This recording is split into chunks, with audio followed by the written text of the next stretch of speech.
201 में नवीन शिक्षण प्रणालियां और भाषा शिक्षण पर चर्चा कर रहे हैं। कल हमने डाल्टन प्रणाली पढ़ी थी। अब उसमें डाल्टन प्रणाली में भाषा और शिक्षण विषय बताया गया है, उस पर चर्चा करेंगे। इस प्रणाली द्वारा भाषा शिक्षण करने वाला शिक्षक बच्चों को यथा कार्य का ठेका दे देता है। बच्चे भाषा की प्रयोगशाला में अपना कार्य करते हैं और विषय शिक्षक उनका पथ प्रदर्शन कार्य और निर्देशन का कार्य करता है। कार्य का ठेका देते समय शिक्षक निम्नलिखित बातों का ध्यान रखता है, जैसे ठेके की सीमा का निर्धारण,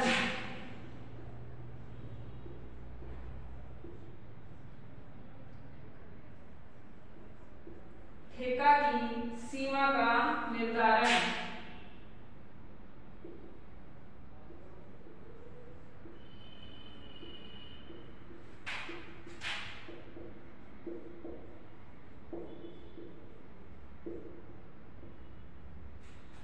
इसमें शिक्षक बच्चों को 1 मास के पूरे कार्य की रूपरेखा को उनके सामने स्पष्ट कर देता है कि 1 महीने में आपको कितना कार्य करना है। दूसरा है विषयांक।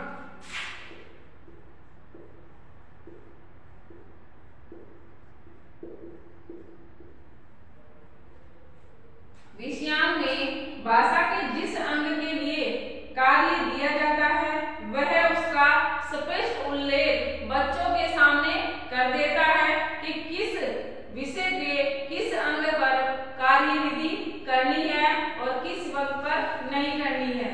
वहीं सामने बच्चों के समस्या भी रख दी जाती है।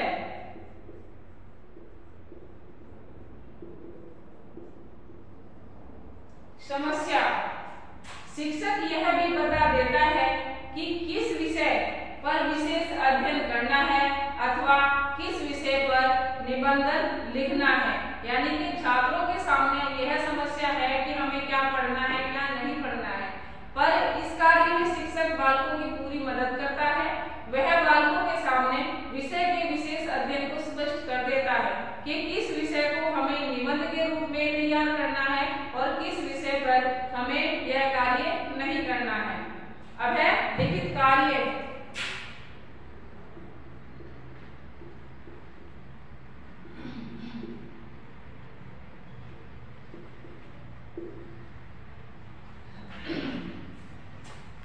जो कुछ लिखवाना होता है शिक्षक उसकी पूरी सूची बना देता है और जिस तिथि को लिखित कार्य पूरा करके देना होता है वह भी समस्त बच्चों के सामने स्पष्ट रूप से उसका उल्लेख कर दिया जाता है कि इस तारीख में आपका लिखित कार्य जो अब तक आपने किया है वह चेक करा जाएगा और जांचा जाएगा।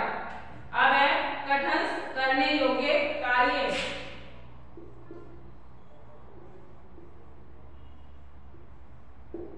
कथन करने योग्य कार्य,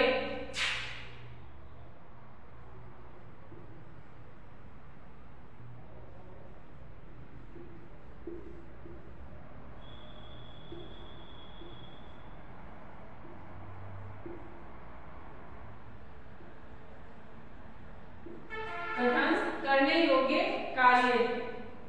शिक्षक बच्चों को यह भी बता देता है कि उन्हें कौन कौन सी कविताएं अथवा कौन से गद्य पाठों को याद करना है, कंठस्थ करना है या किस प्रकार के जो गद्य पाठ है उन्हें पढ़कर समझना है। यह कार्य की रूपरेखा बच्चों के सामने स्पष्ट रूप से पहले ही बता दी जाती है। बैठक,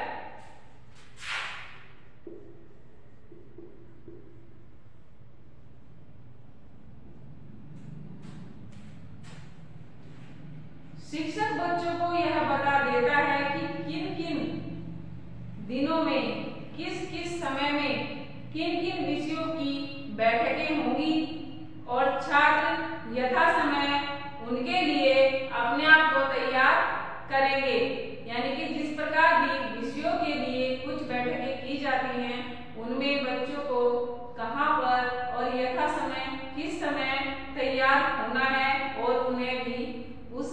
शामिल होना है, इसकी भी जानकारी बालकों को पहले से प्रदान की जाती है।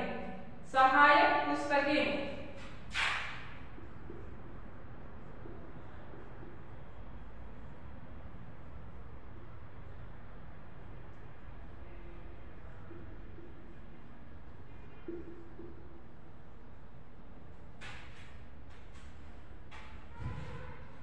शिक्षक पठनीय पुस्तकों आदि के नाम और अवलोकनीय स्थलों का भी स्पष्ट निर्देशन कर देता है।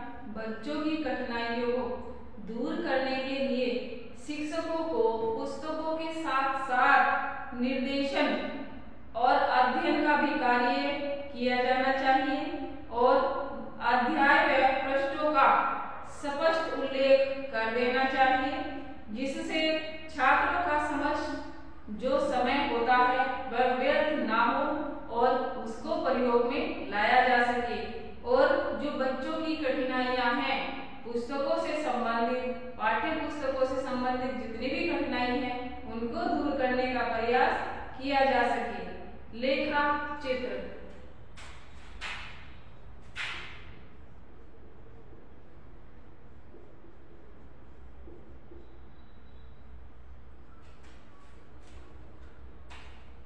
शिक्षक छात्रों को लेखा चित्र पर अपना कार्य करने की प्रणाली भी बता देता है, जिससे छात्रों को जो कार्य दिया गया है उसे पूरा करने में उनका समय बर्बाद ना हो। विभागीय छूट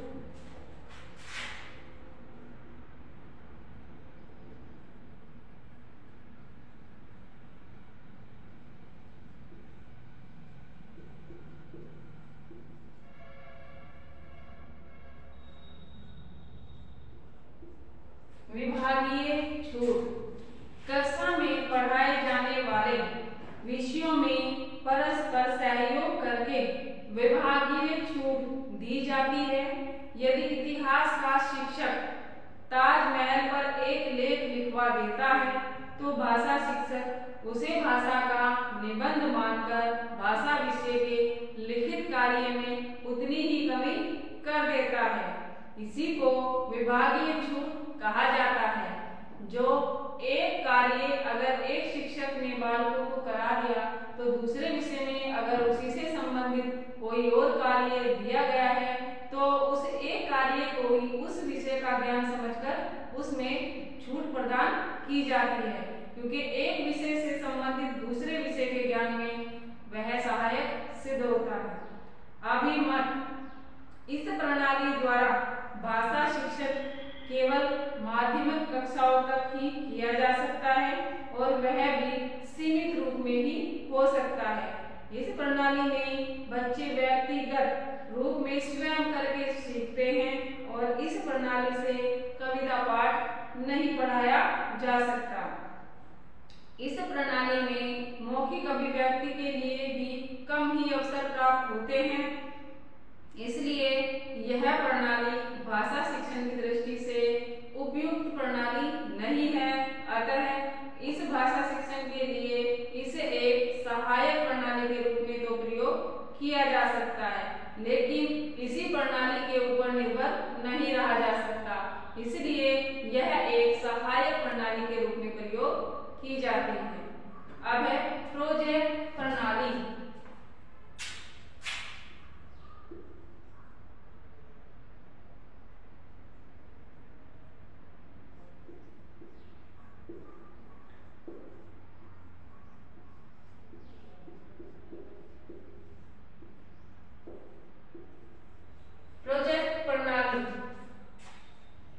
प्रोजेक्ट प्रणाली का आविष्कार अमेरिका के शिक्षा शास्त्री प्रोफेसर किलपैट्रिक ने किया। आप जॉन डीवी के शिष्य थे और इन्होंने डीवी महोदय के अतिरिक्त आप पार्कर तथा मैरियन के शैक्षिक विचारों से विशेष रूप से प्रभावित थे। इन्होंने शिक्षा की कृत्रिमता से निकलकर वास्तविक परिस्थितियों में लाकर खड़ा किया है और उन्होंने इसका पूर्ण सफल प्रयास किया। इन्होंने इस बात पर भी बल दिया कि विद्यालयों में विभिन्न विषयों की शिक्षा के कक्षा शिक्षा के कृत्रिम पर्यावरण के स्थान पर वास्तविक एवं स्वाभाविक कार्यों को जगह दी जाए। स्वाभाविक कार्यों को उन्होंने योजना के रूप में लिया है। उनके शब्दों में योजना सहृदय उद्देश्यपूर्ण कार्य है और जो पूर्ण संलग्नता के साथ सामाजिक पर्यावरण में किया जाता है। उन्होंने इस प्रणाली को योजना प्रणाली का नाम दिया है और यह किलपैट्रिक द्वारा प्रतिपादित की गई है। प्रोजेक्ट प्रणाली के भी कुछ सिद्धांत बताए हैं जो उन्होंने निम्न बिंदुओं द्वारा स्पष्ट किए हैं।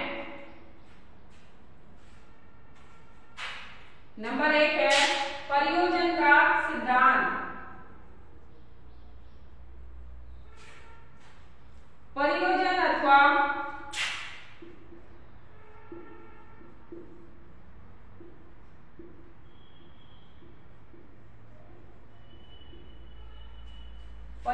अथवा निश्चित उद्देश्यों का सिद्धांत।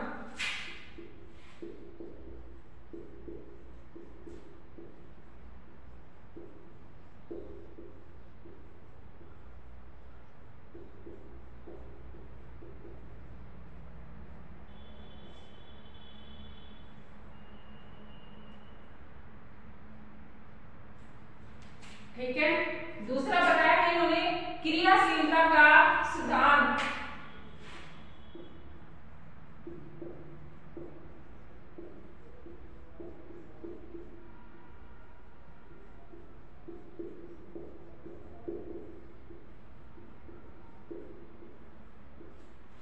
ठीक है, तीसरा है वास्तविकता का सिद्धांत।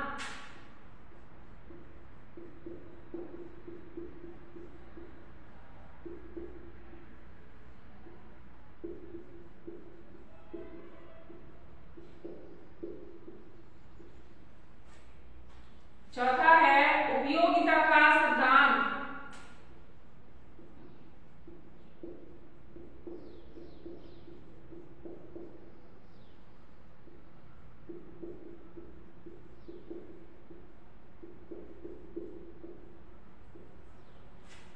पांचवें नंबर पे है सहसंबंध का सिद्धांत।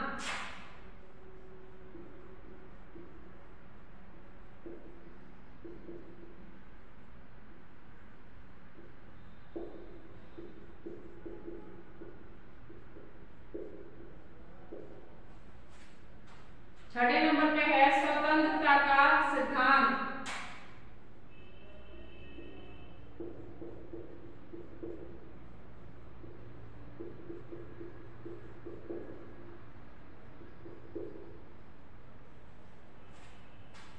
सातवें नंबर पे है सामाजिक विकास का सिद्धांत।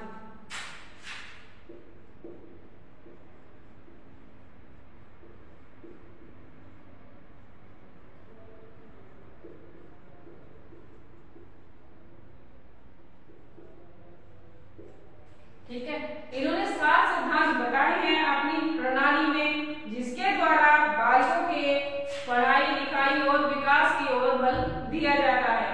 अब इन्होंने इस प्रणाली को एक प्रोजेक्ट के रूप में दिया है। सामान्यतः प्रोजेक्ट 2 प्रकार के बताए हैं, जैसे सरल और बहुमुखी। 2 प्रकार के सिद्धांत हैं जो इन्होंने बताए हैं अपनी प्रणाली में। पहला प्रोजेक्ट है सरल और दूसरा प्रोजेक्ट है बहुमुखी। सरल प्रोजेक्ट वे प्रोजेक्ट होते हैं जिनको पूरा करने में केवल एक ही कार्य करना होता है, जैसे पुस्तक खरीदना और किस प्रकार की पुस्तक खरीदे इस विषय में चर्चा करना और जो बच्चों के लिए सहायक सिद्ध हो। दूसरी है बहुमुखी प्रोजेक्ट। बहुमुखी प्रोजेक्ट वे प्रोजेक्ट हैं जिनको पूरा करने में 2 या 2 से अधिक प्रकार के कार्य करने होते हैं, जैसे पार्सल करना।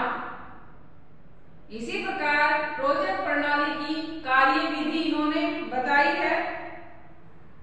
प्रोजेक्ट प्रणाली की कार्य कार्य विधि, जैसे प्रोजेक्ट का चयन करना, प्रोजेक्ट को पूरा करने का कार्यक्रम बनाना, कार्यक्रम को किस प्रकार क्रियान्वित करना, प्रोजेक्ट का मूल्यांकन करना और प्रोजेक्ट पर लेखन कार्य करना। किस प्रकार से इन सबको एक क्रम के अनुसार करना, जिससे बालकों की कार्य विधि भी सुचारू रूप से चले और जो शिक्षा ग्रहण करने का उनका कार्य है वह क्रमानुसार बढ़ता रहे। प्रोजेक्ट प्रणाली और भाषा शिक्षण। प्रोजेक्ट प्रणाली में भाषा शिक्षण का अपना महत्व बताया गया है।